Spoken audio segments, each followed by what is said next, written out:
This is going to be part 4 and possibly the last one in our series of tutorials for building our throw application. And in part 3 we reached step number 42. We played and it instantiates the wall. So we're in step number 43 and it's time to build the reset button, because once we throw 5 balls, there's no way to retrieve them other than resetting the scene. So we're going to create a very simple cube. Its name is going to be reset button, and we're going to give it the following parameters. I basically want it to be like a little off to the side. So it's a cube, its name is reset button, and its parameters are going to be, let me start by reset. It's going to be 1 meter off to the side, -1. It's going to be 1.525 meters in the air, a little above ground. I can already kind of see it. It's going to be a little in front of me, -0.34. And its scale is going to be very narrow on the width, 0.6, half a meter tall, and half a meter wide. When I look at it from above, if I bring this back to the screen, it's pretty much here. See, if I'm here and these are the walls and the balls, and the wall is going to be about here, the reset button is going to be like within reach from my left hand here. If I rotate a little bit, it's like here. All I will have to do is reach, kind of like touch it, squeeze the trigger, and this is going to be my reset button. It says that we need to give it a material just so users will know what it does. So I'm going to create a reset mat, give it reset mat, give it to the reset button, and the only thing that I will actually do for this one is just to use a texture that came with the teacher's pack, which is called the reset.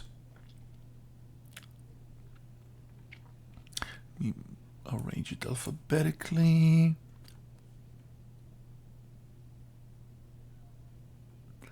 Find my R's. Here it is, reset, simply called reset. And what it does is, if I get close, it simply tells the user to touch and grip this, just put their hand into it and touch the grip. So if the hand touches this button while we squeeze the grip, it'll reset.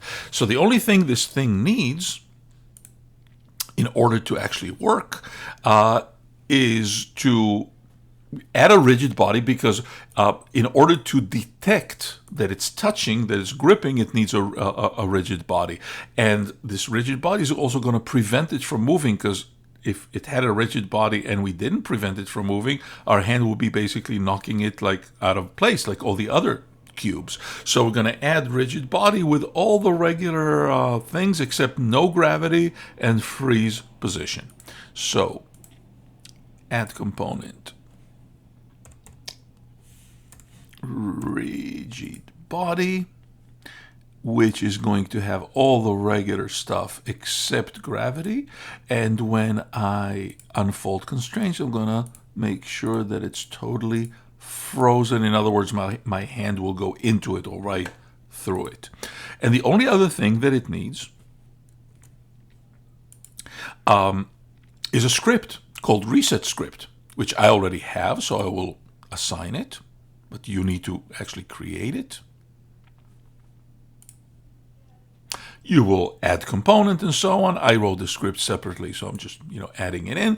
It'll end up assigned to it one way or another. It doesn't have any parameters, so let's go into it. At this point, I recommend, of course, just like all the other scripts, that you pause the video, that you type the code. It's not, a lot of code. It's a very simple on collision code. So I'm assuming you already typed it, that you paused the video, came back, and now you're going to hear the explanation for it. It's a reset script. Always the class matches the name of the file.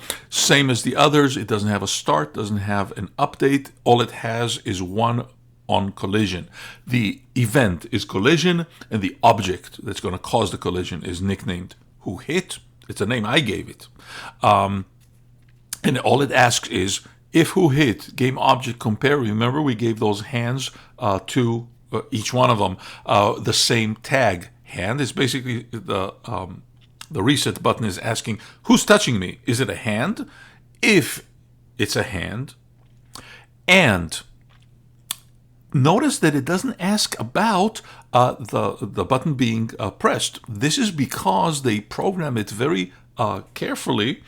The custom hand actually registers that it has a rigid body only when you squeeze the trigger. So in other words, if it registers a collision with a hand, that means that the hand not only went inside, this is not going to be enough, or touched it, but that the grip was pressed. So only when the grip is pressed, it's going to actually register a collision. So in other words, is it asking, custom hands will register a collision only when the grip button is pressed. So user will have to collide and press the grip. So put his hand into the button and press the grip. If it does, so this is the condition. If this condition is met, it's going to tell the scene manager, oh, please notice that the using is the regular Unity engine, but also Unity engine.scene management. We need that in order for the class called scene manager to load scene. Scene manager get active scene.name. This is a lazy way of saying load the same scene that I'm on right now, because this is the active scene. In other words, reload the scene that we're on now. 3 curly brackets to end, one of them for the if, one of them for the on collision, and of course the end of the class. There is no way to test this in Unity, so this will have to be tested in after building, using either your device or school device. There's only one little thing to add to this. I want the user to know that a scene is being restarted when you activate the reset button. So step number 48, last but not least, let's add some sound. We're going to create an empty game object. We're going to call it sound or whatever. Its position is going to be reset, and it's going to have only one component, an audio resource. The name of the sound, we're going to give it start sound or sound, doesn't matter.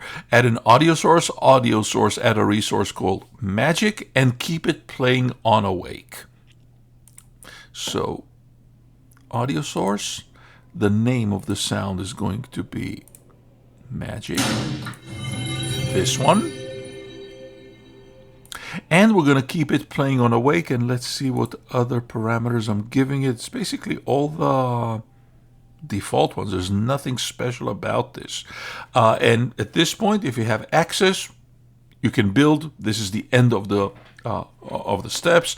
At this point, of course, this is your lab. You're going to have to zip it and upload it to the lab in the module, in the appropriate module, by the due date. I want to show you that the idea is that every time the scene starts,